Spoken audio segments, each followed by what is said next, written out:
Hello friendly people of the internet, I am Hyper Super Sora, and welcome back to my Legend of Korra's Reviews, Season 3, Episode 1, A Breath of Fresh Air. Alright, we're in uncharted territory now. I have not seen anything past Season 2.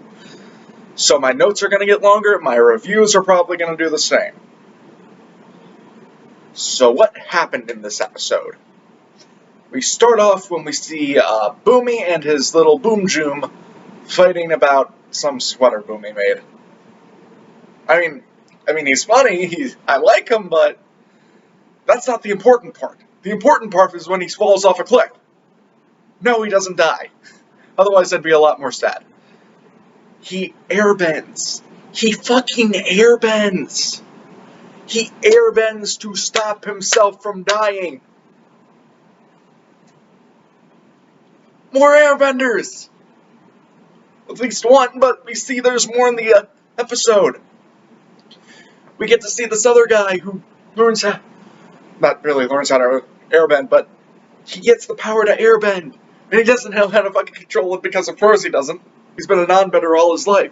How would he know how to control air? And we also see the aftermath of harmonic convergence. It's been like 2 or 3 weeks maybe. The spirits have encroached Republic City and seemingly nowhere else. I'm guessing everywhere else was either so rural or so already spiritually entrenched that not much changed. But Republic City definitely changed. And the citizens, and the president, I'm going to get to him later, don't seem to like it at all. Tough shit. The world has changed, now you have to deal with it. I would have left the spirit portals closed, in my opinion. I would have, but I'm not Korra. But anyway,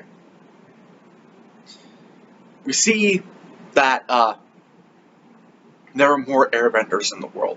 After harmonic convergence, of course, the spirit wilds have showed up in the real world, taking over Republic City, but there are more airbenders.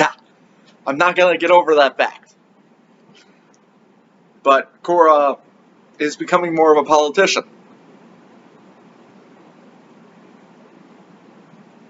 Discussing approval ratings and stuff like that.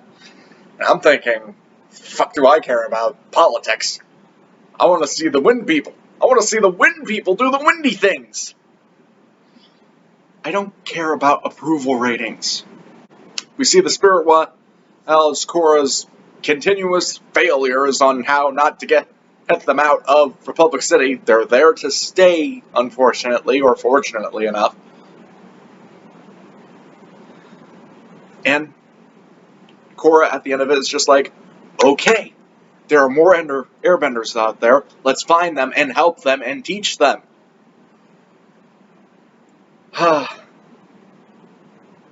Apparently after harmonic convergence, like, some bending thing awoken or something? I don't fucking know.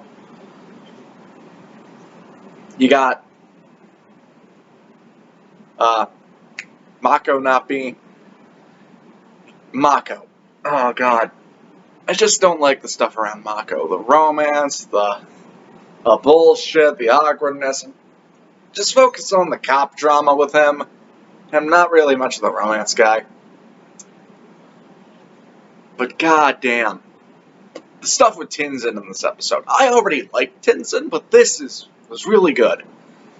But with him and his family talking about more airbenders, him tearing up about his grandpa not being able to see it, his dad not being able to see it, the kid's his grandpa.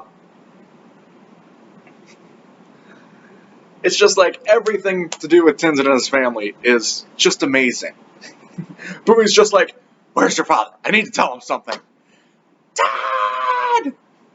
What happened? Just like full dad mode engaged. And it was beautiful. I'm gonna keep saying it. I love Tenzin and his family. It's just so nice. Maybe because I see he's some of my family and his, but hey, what do you know? And I noticed this in the past season, but I don't hate Milo, the third kid, the first son. I don't hate Milo as much. It's just like, they toned him down enough where he can be somewhat funny to some people, but also endearing on others. Like when he goes, "Don't worry, Dad, we'll help."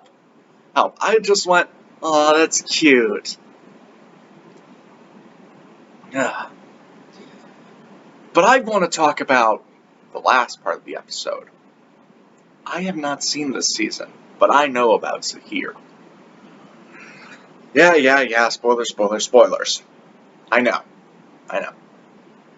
But his introduction, I felt, was very nice.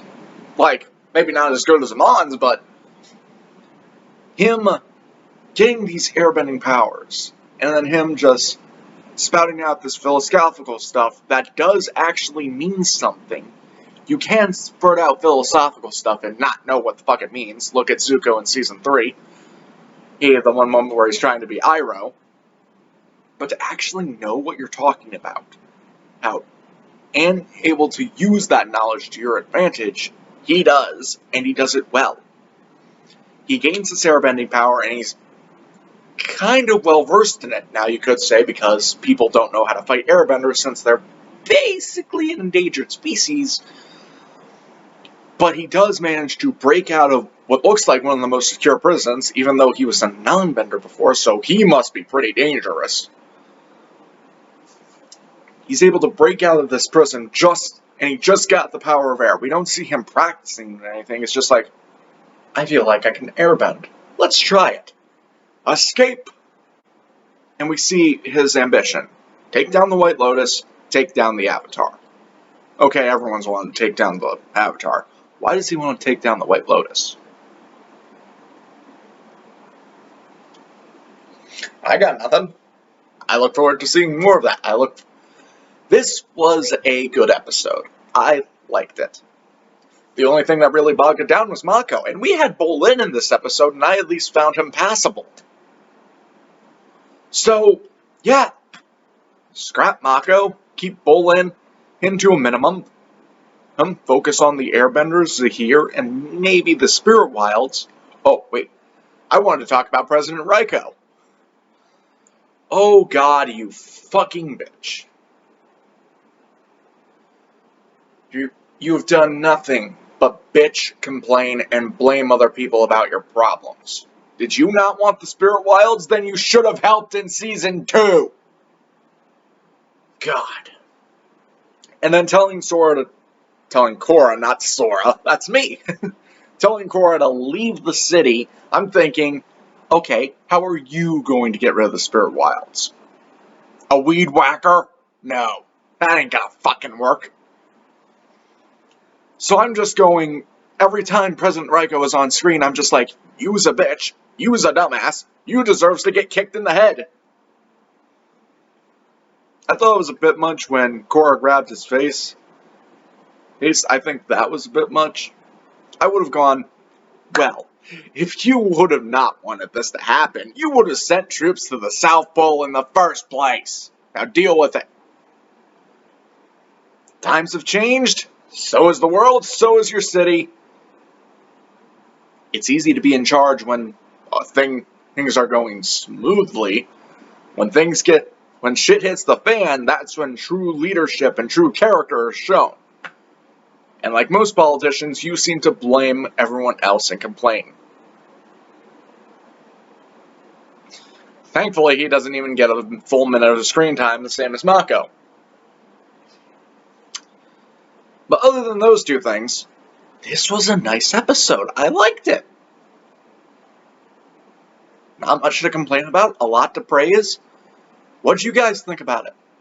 Leave your thoughts in the comments down below. If you liked the video, leave a like on it. Subscribe to see more of my stupid content, and hit that little notification bell to see when I upload all the time. Until next time, this has been Hyper Super Sora.